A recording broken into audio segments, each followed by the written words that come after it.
Hola de nuevo. La química es la ciencia que estudia la transformación de las moléculas.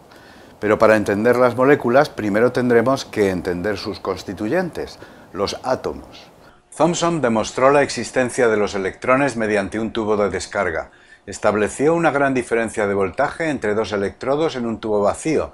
El haz de partículas se podía ver a simple vista mediante una superficie impregnada de fósforo. El haz se desviaba tanto por la acción de campos magnéticos como eléctricos, siendo atraído por el electrodo positivo. Esto probaba que los electrones tienen carga negativa, una cierta masa y que podían ser desprendidos por los átomos por la acción de un voltaje elevado. Que los átomos poseen un núcleo muy pequeño y cargado positivamente es algo que demostró Rutherford con su famoso experimento. En él utilizó una fuente de partículas cargadas positivamente, denominadas alfa, obtenidas a partir de un material radiactivo, y las dirigió hacia una finísima lámina de oro. Observó que la inmensa mayoría de las partículas pasaban a través de la lámina de oro sin ser desviadas. Solo unas pocas de entre millones eran capaces de ser desviadas o incluso reflejadas al chocar con los núcleos de los átomos de oro. Por tanto, el átomo no es una mezcla de partículas tipo pudding, sino que posee un núcleo cargado positivamente que ocupa una posición central y alrededor de él se encuentran los electrones cargados negativamente orbitando en la periferia. Cabe preguntarse, ¿qué tamaño tienen los átomos? El núcleo de un átomo es extraordinariamente pequeño. A escala humana, si consideramos un átomo del tamaño total de un campo de fútbol, el núcleo estaría en el punto central y no sería más grande que una cabeza de alfiler.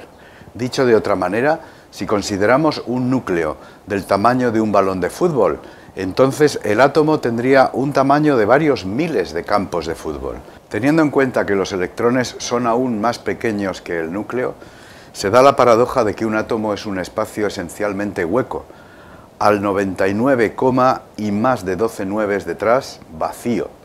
Sin embargo, la nube de electrones de un átomo es una estructura, aunque difusa, difícil de penetrar, y a los químicos nos gusta considerar, en definitiva, a los átomos como bolas sólidas, cuyo radio coincide con el de los electrones más externos, denominados electrones de valencia.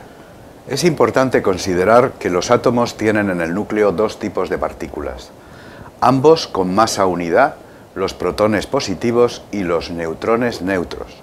Por tanto, los átomos se caracterizan por su número atómico, que es el número de protones que poseen, y por la masa atómica, que es la suma del número de protones y neutrones. Los átomos que poseen el mismo número atómico, pero difieren en masa, se denominan isótopos. Todos los átomos se encuentran en la naturaleza con una distribución isotópica característica. Consideremos, por ejemplo, los átomos más abundantes de las moléculas orgánicas, el carbono y el hidrógeno. El carbono se encuentra en la naturaleza en tres isótopos fundamentales: el carbono 12 al 98,9%, el carbono 13 al 1,1% y una pequeñísima cantidad del orden del 1 por 10.000 millones de carbono 14. A pesar de esta mínima proporción, el carbono 14 es famoso por ser radiactivo y es el que sirve para determinar la antigüedad de artefactos prehistóricos. Todos los isótopos del carbono tienen 6 protones en el núcleo. El carbono 12, carbono 13 y carbono 14 tienen respectivamente 6, 7 y 8 neutrones además. El carbono 13, a pesar de ser solo un 1,1% abundante, está presente en todas las moléculas orgánicas y se usa en determinadas técnicas como la resonancia magnética nuclear para averiguar precisamente la estructura molecular. El hidrógeno tiene 3 isótopos también. El hidrógeno 1 es el normal y más abundante. El hidrógeno 2 es denominado deuterio y su abundancia natural es muy pequeña, apenas el 1 por 10.000. El hidrógeno 3 es denominado tritio, es radiactivo y solo se detecta a nivel de las ultratrazas. El deuterio es un átomo que se utiliza mucho en química. Es relativamente fácil enriquecer el agua con deuterio. De hecho, las centrales nucleares utilizan miles de litros de agua pesada, que es como se llama al agua que contiene más del 99% de sus hidrógenos como deuterios.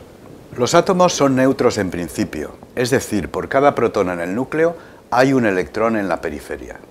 Las moléculas se forman mediante la compartición, cesión o aceptación de electrones por los átomos. Por tanto, los electrones son los principales protagonistas de la química, aunque los núcleos están como entre bambalinas, haciendo un papel secundario pero no menos importante. Veremos ahora que los electrones están perfectamente organizados alrededor del núcleo, pero eso será objeto de otro vídeo.